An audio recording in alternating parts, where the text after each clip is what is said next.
Yo, welcome to my damage bruiser build video. I've had a couple people request this, so I figured I'd just go ahead and drop it for you guys, especially after all the love on the first display of this video. Alright, so what I'm going to do is I'm just going to tell you a bit about the build, and then I'm going to actually show you the build, okay? The pros of this build: high burst, very high burst, a lot of CC. This CC gives you sustain and pill ability, but what you are losing from the standard bruiser build, Great Axe and WarHammer, you are losing mobility and you are losing a bit of CC, and which means that you can't fight large clumps as well as, like I said, the standard Great Axe user.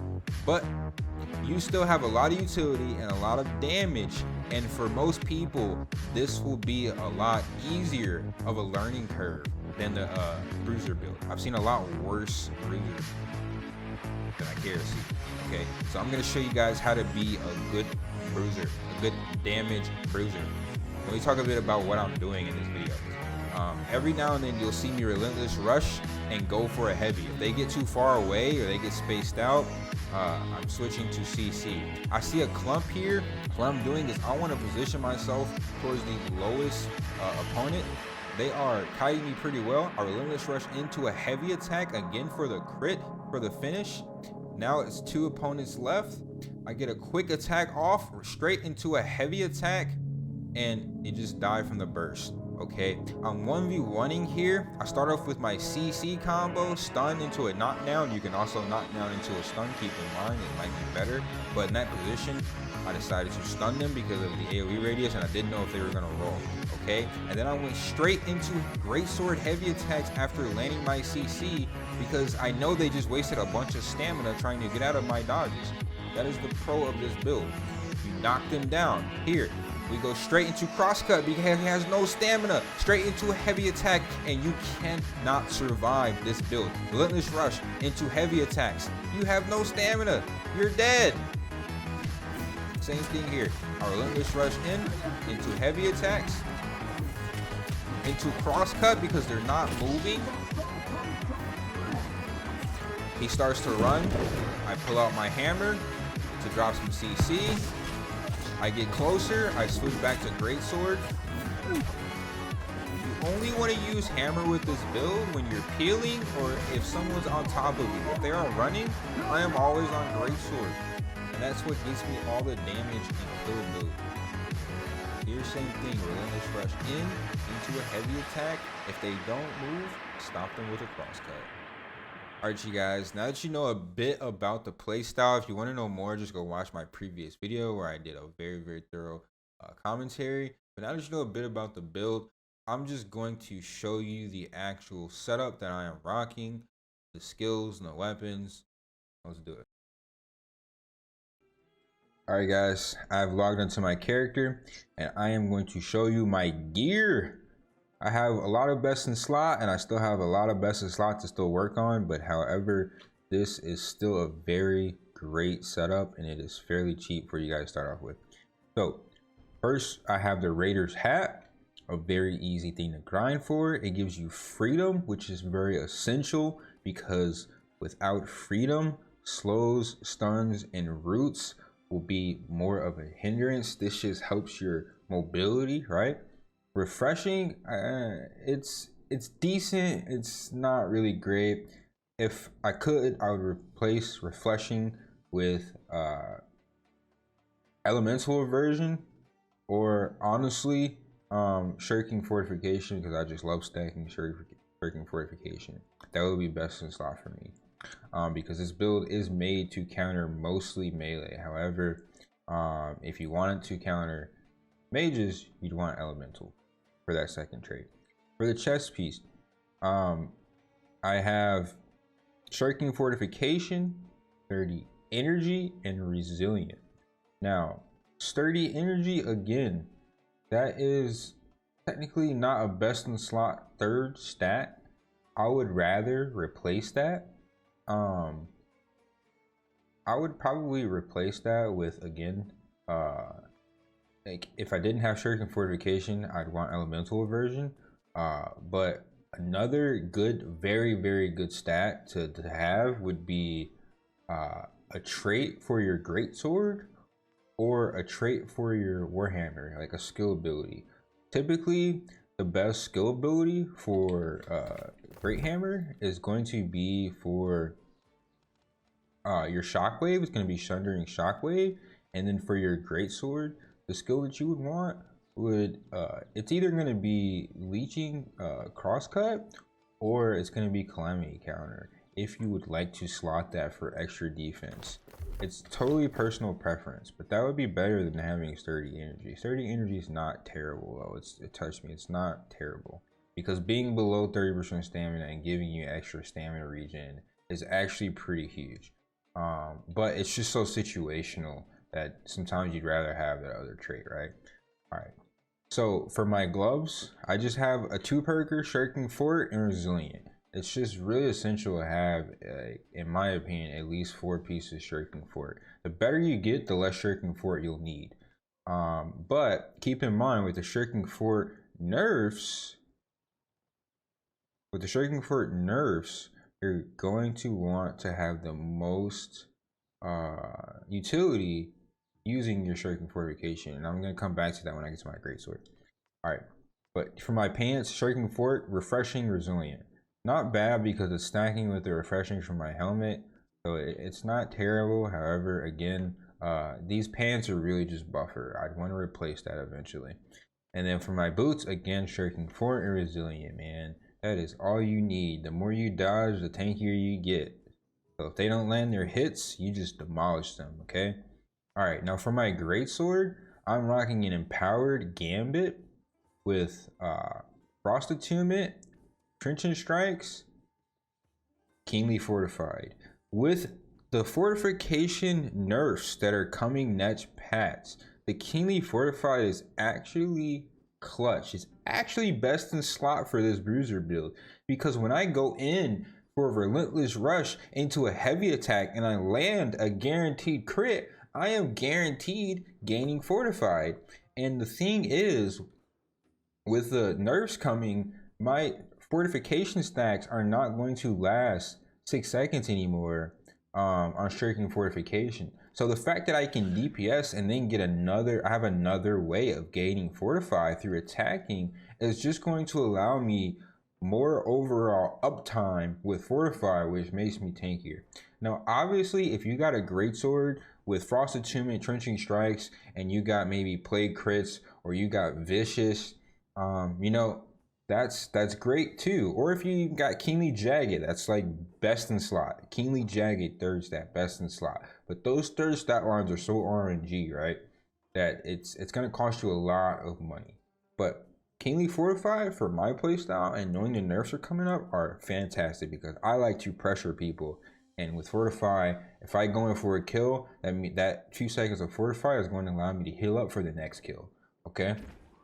Now, for my necklace, again, I wanted stamina recoveries / protection and health, but I failed over 60k worth of amulets, and I just said it because I just got tired. I just got tired of rolling. Okay, Heart of Mag Ball is best in slot unless you have a Legate's Ring, because Legate's Ring on 3rd stat line is going to give you more health regeneration through attacks, or leeching, whatever you want to call it, right?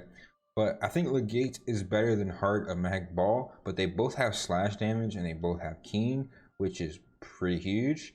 Okay, both of these rings are great. However, if you get a ring with slash damage, keen awareness, and then PvP, even better. But however, these 2 rings are both very good. Very good. Doom's Chance, best in slot. It's probably will never replace this. Refreshing Toast for generating. I absolutely love this stat wise. It's perfect. I don't need anything else. Oh, I didn't talk much about my hammer. I have Abyssal Attunement and Empowered Gambit on my gems. Abyssal Attunement just because it was a little cheaper than Frost Attunement at the time. Doesn't really matter. Leashing Passive Destiny. Best in slot for my Bruiser build, man, because the second I drop my Path of Destiny, I'm gaining health back. And if I'm fighting like 3-4 opponents, I just gained all that, like half of that damage I just gained back is health. And I'm already stacking in the purple tree to gain health from any skills in the right tree of my hammer anyway. So I'm just getting more and more tankier. And then, okay, this is where a lot of disagreement is going to come from the critics, okay? I have Thwarting Strikes instead of Sundering Shockwave. Sundering Shockwave is great for Rin. However, for pure damage burst, Thwarting Strikes is better because my main DPS combo, every single hit on my hammer is going to have grit. And since I have 300 strength, even my normal attacks are going to have grit. My heavy attacks are going to have grit. So I am constantly doing an insane amount of damage because of this setup. However, if you want to have utility and you want to stop healers for wars, whatever, get your Sundering Shockwave. However, for just bursting people, which is what I want to do, I'm going with Thwarting Strikes, okay? All right. Now, because I only have 316 strength, I actually have too much strength. So what I would do here is I would respec. I was on my sword and shield spec before this. So I would respec and I would go 300 strength. And then I would get up to 160 con. And with that 160 con, you would pop a Roasted Rabbit, which gives me 40 stam, which is going to boost me up to 300 strength and 200 con. You need these stats. You absolutely need 200 con, you absolutely need 300 strength, or this build is not going to be best in slot. However, if you don't, or if you are not able to craft a strength greatsword, an alternative to this build, you guys, is going to be, I'm going to talk about as I walk over to the stores, because I actually don't have this in my inventory. The alternative is using a tier of a set, which gives me Divine is not really that great. Refreshing Evasion is not bad. Health is very good, okay? Obviously, I would want to replace Divine with health, stamina recovery or slash protection. However, this is just an easier named piece to get if you're starting off and you don't have a lot of money to craft, right? You're going to be using named pieces, right? So if you want to use tier of a set, you'd only want to use this if you can get Blackguard's Greatsword, which is easier to get if you don't have a lot of money than Orichalcum. Blackguard's Greatsword just drops from Tempest, whether it's normal or mutated. And this has Keen, Trenchant Strikes, and Keenly Empowered. Keenly Empowered is great. Keen is, it's all right. I already have Keen on my ring, so it's not really like best in slot, but the Trenchant Strikes is really what saves this Greatsword. But because it's Dex, if I was to put this on, I would need this ring or this amulet in order to hit 60 dex, and that would give me an extra 10% chance to crit overall. So you just gain an insane amount of crit chance, and almost every single hit is going to be crit with this build. However, you're not really going to be able to hit 300 strength because you're going to have to go 250 strength in order to hit 150 con, unless you can figure out a way to use food.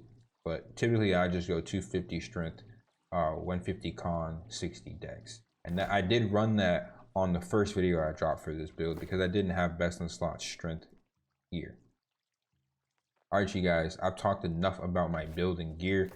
So what I'm going to do is actually going to show you my weapon skills really quickly. Okay, so for Greatsword, I'm using Relentless Rush with the root. I'm using Crosscut for pure burst damage. I'm using Step and Strike for the Empower. Dodging Empower is basically a shirking empowerment built right into the Greatsword. I'm using Crush the Weak for crit. Critical Comeback for stamina and health regeneration. For every time I crit, I'm gaining stamina and health. It's huge. I'm using Keen Posture for every skill that I use. My next hit, which should be a heavy, is going to be a 100% critical hit. So I'm critting on every heavy I'm used after an ability. I'm gaining haste after using ability. So typically I'll Relentless Rush to chase people down, and I'm getting haste. So I have mobility, and I'm using Heavy Blade, Steadfast Strike, which is going to pull opponents towards me. It just does very, very, very good damage. And then it's gonna also heal me and apply bleeds. I'm using blade honing to give extra damage, and then I'm using perfect vigilance over cleansing chain. I mean, you're just never gonna get this many hits off in PvP, so for PvE maybe it's possible, but perfect vigilance is just best in spot for that. All right, now one thing you could do is you could take out one of your onslaught points. It's not really going to be recommended, but if you cannot play without grit, you can get unflinching blade. You're gonna have to sacrifice one of your points in the onslaught tree, or you can sacrifice the cooldown of steadfast strike, but I really like the cooldown reduction of steadfast strike. But unflinching blade is going to give you grit on your heavy attacks. That way you can heavy attack and tank some abilities in order to get some damage off, but that's totally personal preference, you guys. All right, and then for my WarHammer, it's self-explanatory, man. It's just a standard WarHammer setup. I got Shockwave with the radius boost. I have Path of Destiny with the cooldown reduction, and then I'm healing off any Crowd Crusher ability. So my Path of Destiny and my Shockwave are healing. Also pairs with my Greatsword healing. I'm getting Concussive Impact, so I'm doing more damage against any opponent with a debuff, which you're always going to have debuffs on them with this setup. I'm Greatsword or Hammer. Reduce damage if I'm ever sprinting at someone with my hammer, and then increase damage absorption. Now, one thing you could do is you could take off guarded sprint for the exhaustive attacks, which is going to drain the stamina of your opponent, but again, that's personal preference. I got Wrecking Ball with power through pain, the radius boost on Wrecking Ball. So anytime I get hit, if I knock them down through that grit of Wrecking Ball, I'm just gaining 35% damage on this skill, which is pretty much the initiator, right? So if they hit me during this skill, they're just gonna take a shit ton more damage. Contemption, which again, heavy attacks or just executes with Contemption. It's an absolute must. Adds grit to heavy attacks, which I usually rock 300 strength, so this isn't really that important. Other than the 12% damage reduction while grit is active. The 12% damage reduction while grit is active is huge. Huge. And then gaining power on heavy attacks. I'm telling you, heavy attacks with hammer literally execute. I'll take it somewhere from 50% to 0. It is absolutely insane. And then you're getting armor penetration on just basic attacks, which means heavy attacks, again, armor pen executes. It's absolutely insane, you guys. Okay, that is my build. Other things that you guys are going to want to do for consumables is you're going to have Oak Flesh and you're going to want to have Gemstone Dust. Oak Flesh if you're fighting melee, Gemstone Dust if you're fighting mages. Obviously, strong instants to increase resistances. Do not sleep on this. Resistances are key. There's so many different things that you can resist just by popping an instance. And then you're always going to want to use infused health potions and infused regeneration potions. I actually ran out of infused regeneration potions. It looked like too much PvP, I guess. And then for my Heartrune, again, I guess I left this out. My Heartrune is obviously Major Detonate. This is huge. This is absolutely huge, and this is your best burst ability on the bar, period, because it gives you speed boost, which allows you to pop out skills while sticking to your opponent, and then it just drops. Typically, I'll see like 4 or 5k damage off of this Heartrune alone. All right, you guys, I've talked enough. If you have any questions or comments, please drop them in the comment section below. Thanks for watching this video. Peace and love.